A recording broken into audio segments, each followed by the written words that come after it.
Sometimes an argument ends between the adults, but the tension doesn't end for the child.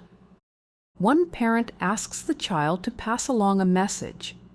Then another message comes back through the child. Before long, the child is standing in the middle of conversations that were never supposed to belong to them.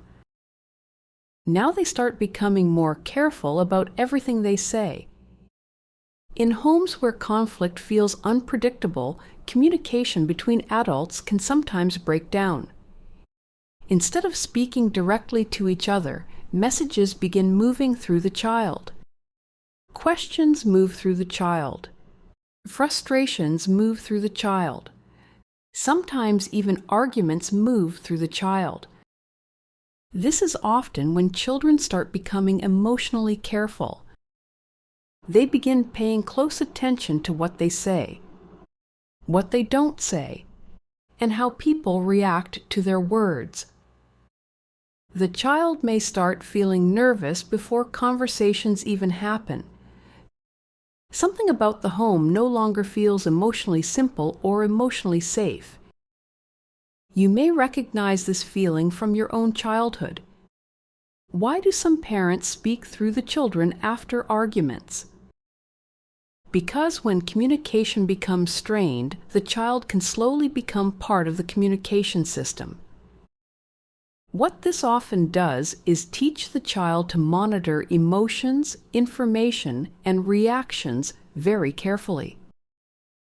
Over time, the child may begin learning that keeping everyone calm feels like part of their responsibility. For the child, this can begin to feel safer. If they say the right thing, maybe tension stays lower. If they say the wrong thing, maybe conflict gets worse. So the environment starts shaping emotional behavior around caution and self-monitoring. This is often how emotional adaptation begins. The child learns to manage communication that adults should be managing themselves. Some people describe this as a narcissistic family pattern when it happens repeatedly, not because of one difficult moment, but because the child repeatedly becomes responsible for emotional tasks that do not belong to them. If this happens once, it may simply be a difficult moment. But when it repeats, children can begin adapting around the pattern. They become highly aware of moods, highly aware of reactions, and highly aware of what feels safe to say. Years later, this can show up as people-pleasing, conflict avoidance, or feeling responsible for other people's emotions. Many adults continue monitoring situations this way without realizing where it started. In healthy homes, children do not have to carry communication between emotionally upset adults in order to feel safe. That creates emotional safety, not emotional confusion. The answer to the title is simple. When parents speak through the children after arguments, the child can begin learning that managing communication is part of their job. But it was never supposed to be their job. What felt confusing may have actually been emotional adaptation. You learn to adjust yourself to help keep the peace.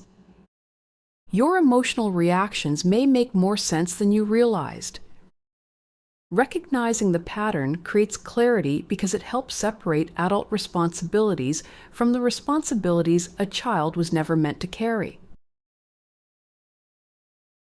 If this helped put words to your experience, like the video and subscribe to the channel. This channel exists to help you recognize narcissistic and manipulative patterns calmly, clearly, and without blame, so you can understand what's happening and trust yourself again. And when children adapt this way over time, another pattern often begins to form. In the next video, we're going to explain why they make the child afraid to speak honestly and how that pattern can shape emotional behavior over time. Click here to watch.